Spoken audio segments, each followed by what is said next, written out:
Commander Elena Chen stood at the observation deck of the UES Athena, watching the swirling purple and blue gases of the Carina Nebula dance across the viewscreen. After 6 months of deep space exploration, their mission to study stellar phenomena had yielded an unexpected discovery that would change humanity's place in the galaxy forever. "Commander," Dr. Sarah Patel's voice crackled through the ship's comm system. "You need to see this." The excitement in her chief scientist's voice was unmistakable. Elena made her way to the science lab, where holographic displays filled the room with ethereal light. The central projection showed what appeared to be a massive structure floating in the nebula's heart, its surface covered in intricate geometric patterns that pulsed with a faint inner light. "We've confirmed it's artificial," Sarah said, her dark eyes bright with wonder. "The energy readings suggest it's at least 50,000 years old, but it's still active. This could be the first proof of advanced alien civilization humanity has ever encountered." Elena studied the readings, her military training from the Earth Defense Force triggering warning bells in her mind. "Have you detected any defensive systems?" "None so far. It appears to be some kind of research station or observatory." "The data we're receiving." Sarah's voice trailed off as a new alert flashed across their screens. "Multiple objects emerging from faster-than-light travel," announced Lieutenant David Torres from the bridge. "3 vessels, configuration unknown. They're on an intercept course." Elena rushed back to the bridge, Sarah close behind. The unknown ships were unlike anything in human records, crystalline structures that seemed to flow and shift, their surfaces refracting starlight in impossible ways. "Open a channel," Elena ordered. "All frequencies." She straightened her uniform. "This is Commander Elena Chen of the United Earth ship Athena. We are on a peaceful research mission and—" The response came in the form of an energy beam that sliced through space, missing the Athena's port side by meters. The ship's sensors screamed warnings as the alien vessels moved to surround them.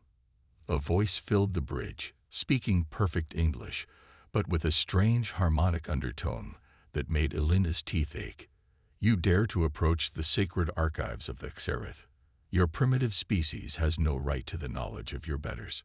Surrender your vessel or be destroyed." Elena's mind raced. The Athena was a research vessel, but like all ships in deep space, it wasn't defenseless. "Battle stations," she ordered. "Sarah, what can you tell me about their ships?" "The crystalline structure appears to be both their hull and their power source," Sarah replied, fingers dancing across her console. "Energy readings are off the charts, but they're following extremely precise patterns, almost like they're running on a program," Elena finished. In her combat training, she'd learned that the most sophisticated systems often had the least flexibility. "Torres, plot a course directly into the nebula. Maximum thrust on my mark." "Commander, the nebula's radiation will degrade our shields," Torres warned. "It'll degrade theirs too, and I'm betting their perfect crystalline ships won't handle chaos very well." Elena allowed herself a small smile. "Sarah, can you modify our shield harmonics to match the nebula's frequency?" "Yes, but—" "Do it. Torres, bring us about." "Jackson, charge weapons but do not fire." Elena watched as the alien ships adjusted their formation with mathematical precision. "Too precise." The Xerath voice came again. "Your tactics are futile. Our technology is centuries beyond." "Mark," Elena commanded. The Athena dove into the nebula's swirling gases. Behind them, the Xerath ships followed in perfect formation, exactly as Elena had predicted. "Shields modified," Sarah announced. "We're riding the nebula's energy waves." "They're firing," Torres called out.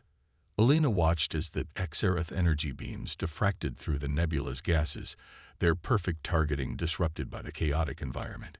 The Athena's modified shields absorbed the scattered energy, while the pursuing ship's crystalline structures began to accumulate radiation damage. "Their formation's breaking down," Jackson reported. "Their shields are at 60% and falling." Elena nodded. Now show them why you don't underestimate humans. Fire the electromagnetic pulse. The EMP, designed for nebula research, rippled through the gas cloud. The Xareth ship's crystalline structures resonated with the pulse, their perfect geometries disrupted by the chaotic frequencies. One ship's crystals shattered completely, while the other two spun out of control. "Get us out of here. Maximum thrust," Alina ordered. As the Athena burst from the nebula's edge, she added, "Sarah, download everything you can from that artifact. Something tells me we're going to need it." The remaining Xareth ships withdrew, their perfect formation now a broken retreat. But Alina knew this was just the beginning. She opened a channel to Earth Command, marking it highest priority. "Command, this is UES Athena. First contact achieved with hostile alien species self-identified as the Xareth. They possess advanced technology, but demonstrate rigid tactical patterns. We've survived their initial attack, but they'll be back. And humanity needs to be ready." As she sent the message, Alina studied the artifact's image one last time. The Xareth considered themselves humanity's betters, but they'd just learned a crucial lesson. Sometimes the most effective response to perfect order is controlled chaos. It was a lesson humanity had learned through millennia of warfare and survival, and one they would put to good use in the coming conflict. "Plot a course for Earth," she ordered. "And Sarah, see if you can find anything in that artifact data about Xareth weaknesses. Something tells me we're going to need every advantage we can get." The Athena accelerated to FTL speed, leaving the nebula behind. But Alina knew they were carrying something more valuable than any artifact, proof that humanity could stand against advanced alien civilizations. The real question was whether they could prepare Earth's defenses before the Xareth returned in force. Dr. Marcus Way stood before the Global Defense Council, his holographic presentation showing the crystalline structure of a Xareth ship fragment recovered from the Carina Nebula. The chamber was filled with military leaders and scientists from every major nation on Earth, all united by a common threat. The Xareth's technological superiority is also their greatest weakness, Marcus explained, his voice steady despite the weight of his discovery. Their crystalline ships aren't just weapons platforms, they're living mathematics. Every system, every response, follows precise algorithmic patterns. Admiral Diana Hayes leaned forward, her weathered face reflecting decades of naval experience. "And that's an advantage for us, Doctor?" Marcus smiled, adjusting his glasses, because mathematics without creativity is just computation. The Xareth have optimized their technology to perfection, but they've lost the ability to improvise. He gestured, and the hologram shifted to show combat footage from the Athena's encounter. Commander Chen's Nebula Gambit succeeded because it introduced variables that Xareth couldn't quantify. Their response times actually increased when faced with unpredictable situations. The room erupted in murmured discussions. Marcus waited, knowing his next proposal would be even more controversial. "That's why I'm proposing Project Chaos Theory, a complete redesign of our combat doctrine based on controlled randomness." "Randomness," General Jung scoffed. "You want us to fight an advanced alien species with random tactics." "Not random." Commander Alina Chen's voice cut through the chamber as she stepped forward. Her recent promotion to tactical advisor had raised eyebrows, but no one could deny her first-hand experience. Controlled chaos. The Xareth fight like machines because they think like machines, but humanity's greatest military victories have often come from doing the unexpected. Marcus nodded gratefully at Alina before continuing. "We've analyzed the artifact data Commander Chen recovered. The Xareth aren't just guardians of ancient technology. They're religious about it. They believe in technological perfection as a cosmic absolute. Their entire society is built around mathematical precision." He brought up new simulations showing proposed modifications to Earth's defense fleet. Project Chaos Theory involves 3 components. First, adaptive hull geometry. The hologram showed ships with surfaces that could reconfigure themselves randomly. The Xareth targeting systems rely on perfect geometric calculations, If our ships can constantly change shape, their precision becomes a liability. Admiral Hayes nodded slowly, beginning to understand. Like a boxer who never changes his punch pattern. Perfect form, but predictable. Exactly, Alina added. The nebula worked because it disrupted their perfect formations. Imagine entire fleets designed around that principle. Marcus continued, second component, quantum uncertainty weapons. The display showed new weapon systems that operated on principles of quantum mechanics. The XRF use technology that tries to eliminate quantum uncertainty. We'll embrace it, creating weapons that are fundamentally unpredictable even to our own sensors. That sounds dangerous, General John cautioned. It is, Marcus admitted, but we've developed control systems based on human intuition rather than pure mathematics.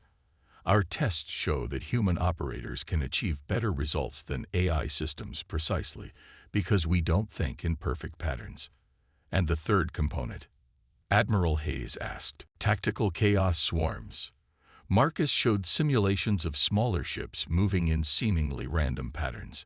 Instead of rigid formations, our ships will use dynamic, evolving strategies based on complex systems theory. Each ship will have broad mission parameters, but complete freedom to adapt its approach. The XRF won't be able to predict where we'll strike or how we'll respond because even we won't know until the moment arrives. The room was silent as the implications sank in.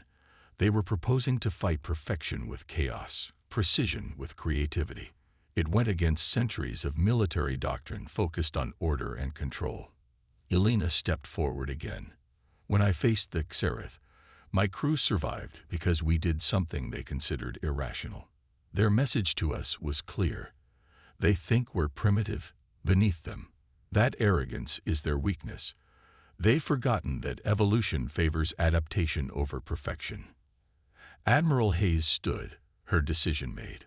Dr. Way, how quickly can we implement these modifications? The basic systems are ready for testing. We've been working around the clock since the Athena returned. But there's something else you need to see. Marcus brought up one final simulation. We've detected multiple Xerath ships entering the outer solar system. Based on their movement patterns, they're conducting systematic scout operations. We estimate we have 3 months before they launch a full-scale attack. They're mapping our defense capabilities, Alina observed, looking for patterns they can optimize against. Then we'll give them patterns, Admiral Hayes declared. Patterns that will lead them exactly where we want them. She turned to the Council. I recommend immediate implementation of Project Chaos Theory. Let them come expecting to find primitive humans relying on inferior technology. They'll learn that chaos can be a weapon more powerful than any crystal ship. The Council's vote was unanimous. As the chamber emptied, Marcus found himself standing with Alina near his holographic display. Commander, he said quietly, there's something I haven't told the others yet. The artifact data you recovered. It suggests that Xerath weren't always like this. They chose to eliminate chaos from their civilization, seeing it as a weakness. That decision made them powerful, but it also made them vulnerable to exactly what we're planning. Elena watched the simulation of Earth's new defense systems, the ships moving in beautiful, unpredictable patterns. Then we're not just fighting for survival, she said. We're fighting to remind them of what they've lost. The question is, are they still capable of learning that lesson? Marcus had no answer, but as he looked at the preparations already underway in Earth's shipyards, he felt a surge of pride. Humanity might be younger and less technologically advanced than the Xerath, but they had never forgotten the power of chaos, creativity, and adaptation. The coming battle would prove which approach was truly superior. The bridge of the UES Athena was nearly unrecognizable. Where once stood traditional control stations now pulsed an array of holographic interfaces that shifted and changed like living things. Commander Elena Chen watched her crew work with the new systems, their movements guided by intuition as much as training. Chaos swarm elements in position. Lieutenant Torres reported, his hands dancing through the three-dimensional tactical display. Around the Athena, 12 smaller ships moved in seemingly random patterns, their hulls morphing continuously to confound enemy targeting systems. Dr. Wei's modifications are holding steady, Sarah added from her redesigned science station.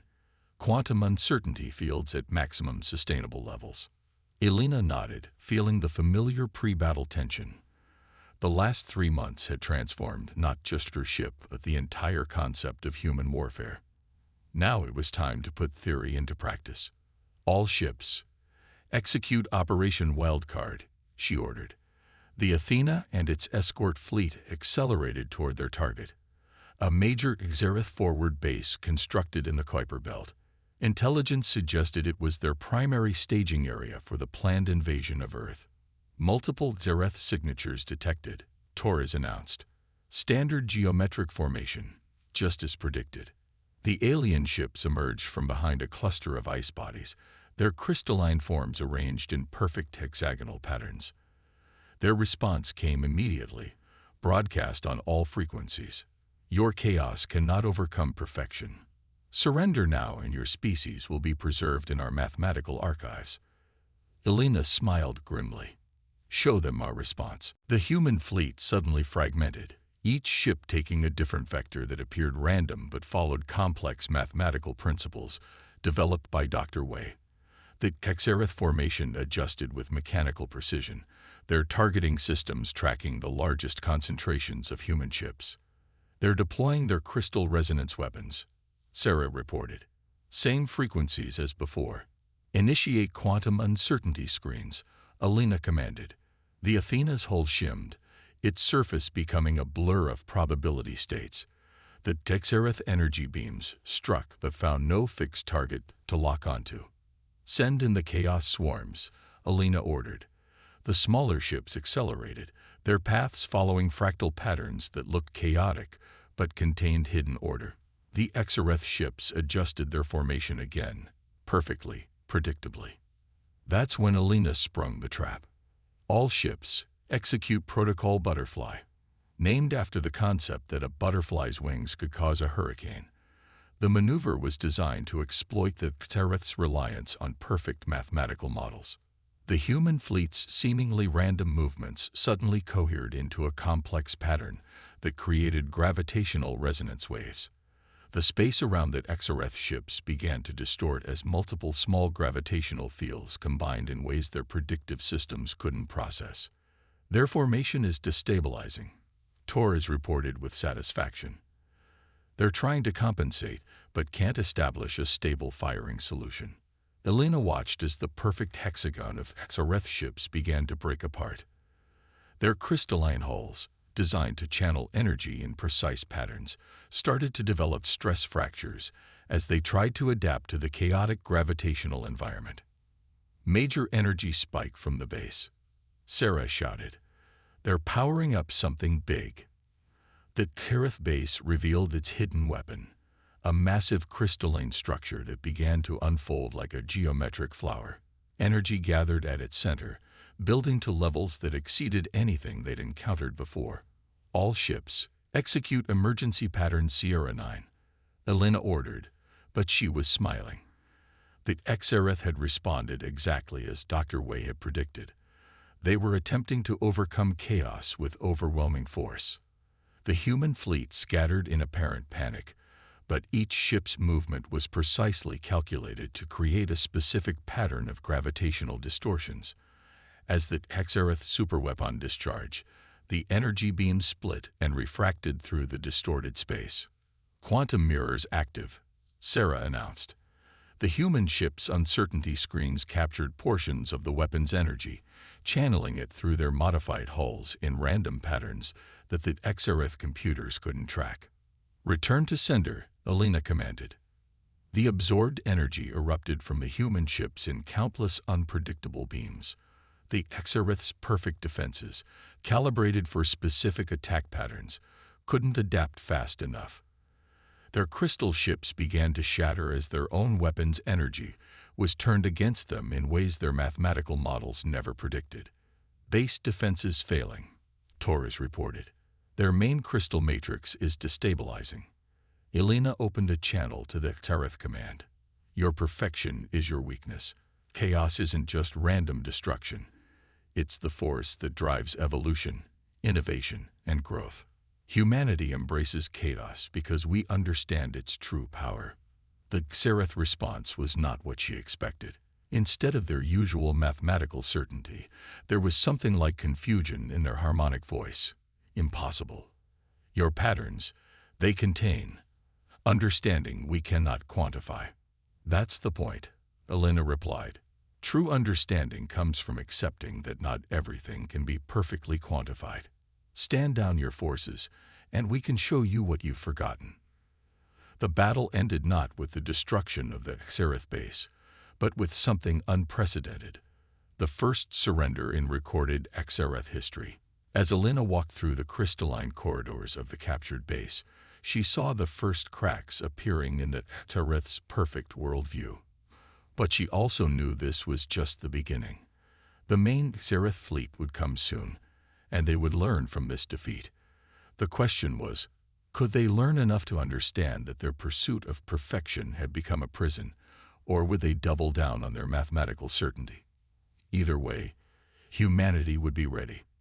They had proven that creativity, adaptability, and controlled chaos could overcome even the most advanced technology.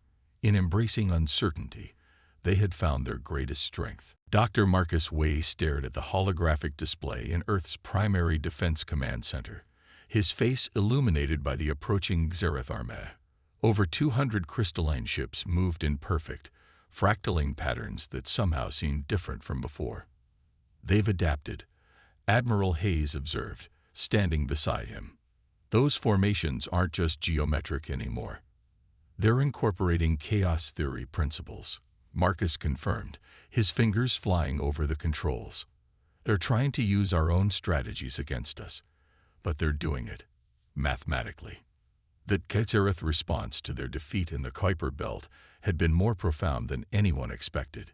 Instead of their usual rigid tactics, they had analyzed human battle patterns and attempted to reverse engineer the underlying principles of chaos theory. The result was a hybrid approach that made their forces more unpredictable while maintaining their crystalline precision. Commander Elena Chen's voice came through the command channel from the Athena's position near Jupiter. Their ships have been modified too.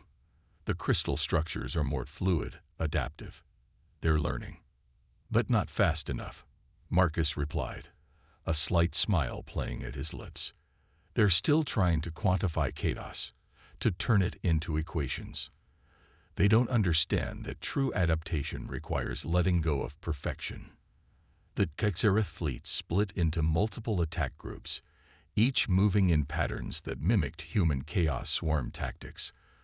But there was still an underlying mathematical precision to their movements, a need for control that they couldn't seem to abandon.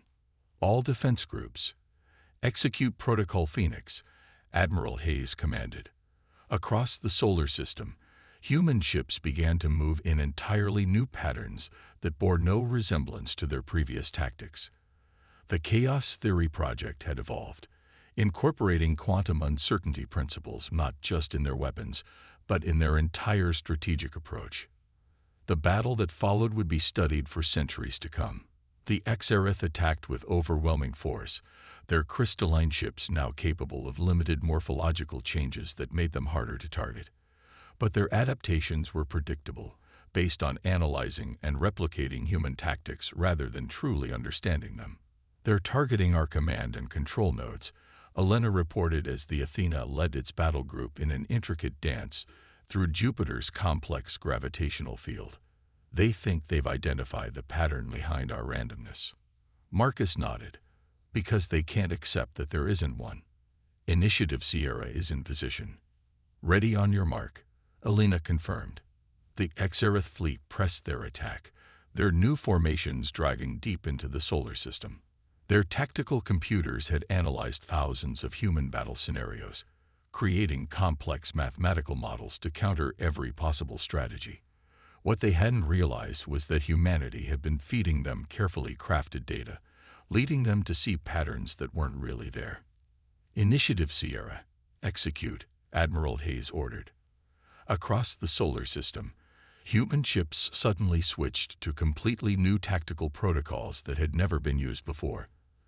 The patterns that Xerath had so carefully analyzed vanish, replaced by strategies they had no reference for. It was as if the entire human fleet had evolved in an instant. Their formations are breaking down, Elena reported, satisfaction in her voice. Their adaptive algorithms can't process the new data fast enough. The Xerath response came swiftly. Your deception is irrelevant. We have achieved understanding of chaos. Your primitive tricks cannot overcome our perfect synthesis of order and disorder. Marcus keyed the response himself. You've achieved nothing. You're still trying to control chaos instead of embracing it. True adaptation isn't about finding patterns.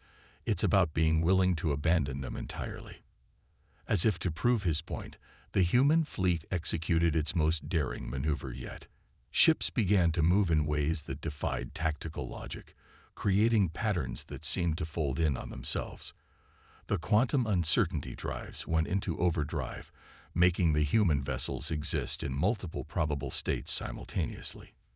The Xerath computers, trying to calculate all possible outcomes, began to crash under the computational load. Their attempts to impose mathematical order on quantum uncertainty created feedback loops in their crystal matrices. Their flagship's crystal structure is destabilizing, Elena reported. The cascade effect is spreading through their command and control network. The massive Xerath fleet, for all its power and adaptation, began to fall into disarray. Ships that required perfect mathematical harmony to function found themselves overwhelmed by quantum probability waves they couldn't quantify. Their crude attempts to mimic human chaos tactics backfired as their own crystal resonance fields turned against them. But it was what happened next that truly demonstrated the difference between human and Xerath adaptation. As their carefully planned attack fell apart, individual Xerath ships proved unable to act independently. Their entire military doctrine was built on perfect coordination, and without it, they were lost. The human fleet, by contrast, seamlessly shifted to individual tactical initiatives.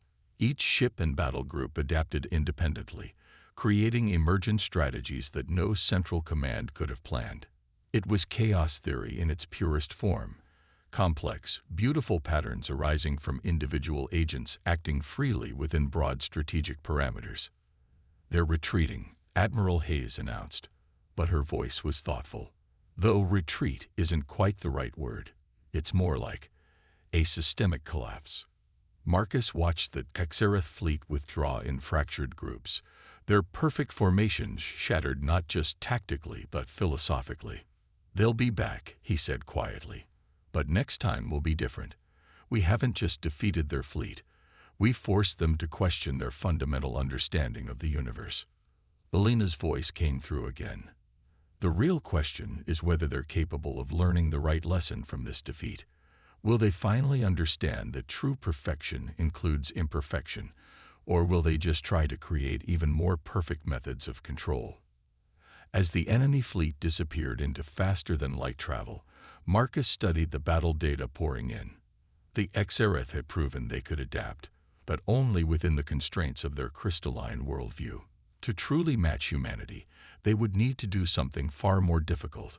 They would need to evolve. The Carina Nebula looked different now. Where once Elena Chen had seen only beautiful swirls of cosmic gas, she now recognized strategic possibilities in every eddy and current. The Athena hung in space near the ancient artifact that had started it all. But this time she wasn't here to study it. She was here to end a war. Xerath fleet emerging from FTL, Torres announced. Multiple signatures, far more than we anticipated. Through the main view screen, Elena watched as over 500 crystalline ships materialized. Their formations were unlike anything they'd seen before, organic, almost fluid, yet still maintaining that underlying mathematical precision that marked them as Xerath. They've been busy, Dr. Wei's hologram noted from his position in Earth Command. Those ships aren't just modified versions of their old designs. They're entirely new. The Xerath ships moved like schools of fish, their crystalline structures flowing and morphing in ways that seemed to defy their rigid nature. They had clearly spent the months since their defeat studying not just human tactics, but nature itself. Beautiful, isn't it? A new voice filled the command channel, harmonic like all Xereth communication, but somehow different. We have finally achieved true synthesis, the perfect marriage of order and chaos. Belina exchanged glances with her crew. This was new. The Xereth had never opened with dialogue before. I am Commander Elena Chen of the UES Athena. Are you here to continue our war, or is there another purpose to this demonstration? I am Nexus Guide First Sequence, the voice replied. We have come to thank you, in our way. Your species has taught us much about the nature of perfection. Now we will show you how we have evolved beyond your primitive understanding. The Xereth fleet began to move in impossible patterns, their ships forming and reforming into complex geometric shapes that somehow incorporated random elements. It was like watching a mathematical equation come to life. They think they've solved it, Marcus said softly.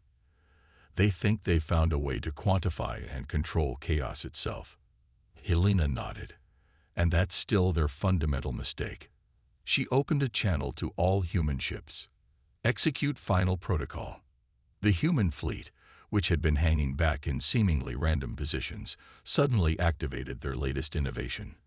Dr. Wei had called it the quantum resonance matrix, a system that allowed human ships to exist in multiple probable states simultaneously, their very existence becoming an experiment in quantum uncertainty. The Xereth fleet's perfect patterns faltered as their sensors tried to track ships that refused to commit to a single position in spacetime.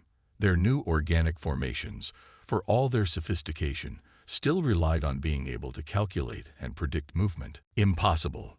Nexus Guide First Sequence declared, but there was something new in the harmonic voice. Doubt. Your ships cannot exist in quantum superposition. The energy requirements alone. That's your problem, Elena interrupted. You're still thinking in terms of what's possible within your mathematical models. We stopped doing that the moment we met you. The human fleet's quantum state began to interact with the Xereth's crystal matrices, creating cascading probability waves that their systems couldn't process. Ships that tried to exist in perfect geometric harmony found themselves trying to coordinate with partners that might or might not be where they appeared to be. But instead of pressing their advantage, Elena gave an unexpected order. All ships power down quantum drives. Standard positions only. Her crew looked at her in surprise, but she knew this was the moment everything had been building toward. Nexus Guide First Sequence, she broadcast. Look at your fleet. Really look at it. The Xereth ships had fallen into chaotic patterns, their attempts to maintain perfect formation shattered by the quantum uncertainty they'd encountered. But in that chaos, something remarkable was happening. Individual ships were adapting, finding new ways to coordinate without central control. They were evolving. Your crystal matrices, Marcus added, his hologram leaning forward intently. They're no longer in perfect harmony, but they're stable.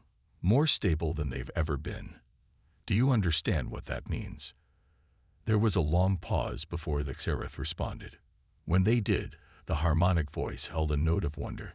The patterns, they're forming naturally, without calculation, without control. That's real adaptation, Elena said softly. Not the kind you can plan or calculate. The kind that happens when you let go of the need for perfection and simply allow change to happen. The Xereth fleet hung in space, their ships still moving in beautiful but imperfect patterns. Across their crystal surfaces, new structures were forming spontaneously, creating designs that no algorithm could have predicted. We have spent millennia, Nexus Guide First Sequence said, pursuing perfect harmony with the universe. We thought your species was primitive because you embraced chaos. We did not understand that chaos was the very thing we had lost. Elena smiled. Not lost, just forgotten.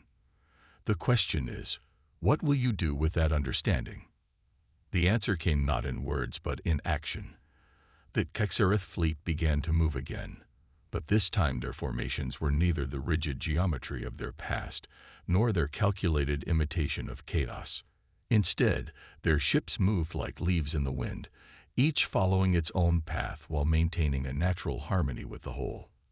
"We would learn from you," Nexus Guide First Sequence declared. "Not your technology or your tactics, but your wisdom. In return, we offer access to the ancient archives we have guarded for so long. Perhaps together, we can discover what other truths we have forgotten in our pursuit of perfection." As Elena looked out at the combined fleets, crystalline ships and quantum-driven vessels sharing the same space peacefully, she thought about the long journey that had brought them here. Humanity had proven itself not by overpowering the Xerath, but by showing them a different way of seeing the universe. "The archives will have to wait," she said with a smile. "First, I think both our species have some adapting to do." In the space around them, the Carina Nebula continued its eternal dance of order and chaos, its swirling gases a reminder that the universe's greatest works of art were neither perfectly ordered nor completely random, but a beautiful synthesis of both. Humanity had gained powerful allies, that Xerath had rediscovered their capacity for true growth, and the galaxy itself seemed a little bigger, a little richer, for the lessons learned in their conflict. The war ended not with the destruction of one side, but with the evolution of both. And in that ending lay the seeds of countless new beginnings.